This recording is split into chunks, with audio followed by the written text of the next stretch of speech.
Hello and welcome to day 46. I'm going to read out of our Daily Bread devotional. When I find the day. Alright.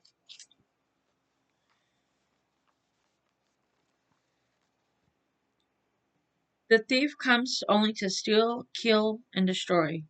I have come that they may have life. John 10:10. Listening to the Good Shepherd, I opened my online banking app and discovered two withdrawals over $500 each which I hadn't made.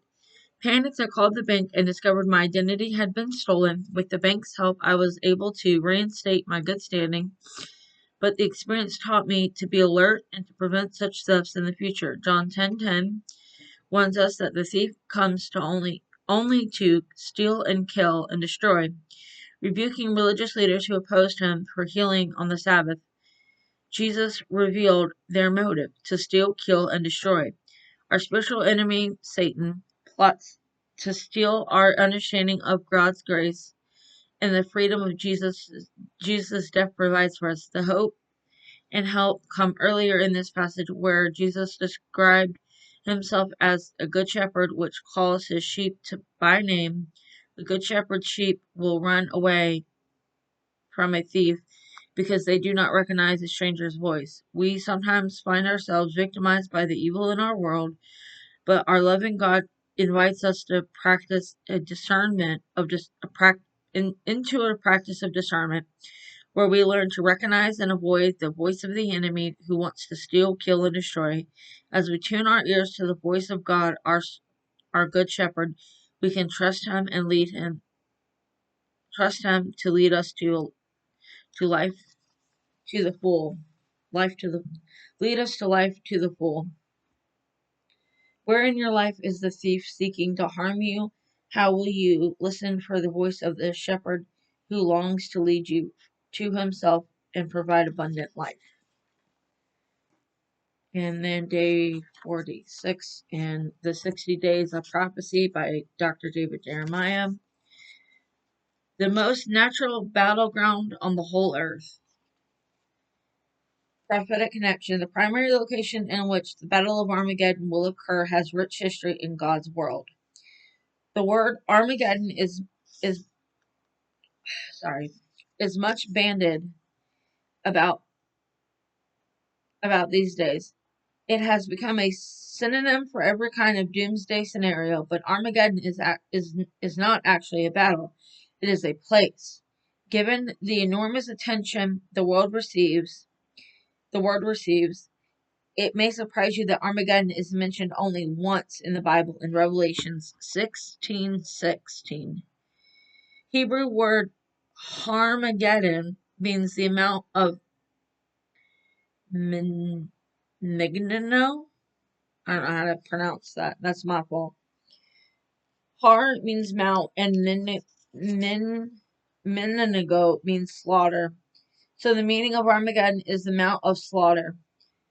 The word Armageddon is mentioned only once in the Bible. The mountain of Mendigo has a rich biblical history. It was at Mendigo that Deborah and Barak defeated the Canaanites, Judges 4 and 5. It is also there where Gideon defeated the Mennonites, Judges 7. Saul was slain during the war of the Philistines, Samuel 1:31. Asa was slain by Jua, 2 Kings 2:9. 2 Kings 9, I'm sorry. And Josiah was slain by the invading Egyptians, 2 Kings 23. The Crusaders, the Egyptians, the Persians, and the Durzi, the Greeks, the Turks, the Arabs, and others have all fought there at one time or another. As you can see, Mendigo has earned its awful name. It is indeed a mount of slaughter. Napoleon once said of the place, all the armies of the world could maneuver their forces on this vast plain. There is no place in the whole world more suited for war than this. It is the most natural battleground on the whole earth. While the battle we call Armageddon will be centralized on that field, it will not be contained there. All the ancient prophets agree that this war will be fought throughout the entire land of Israel.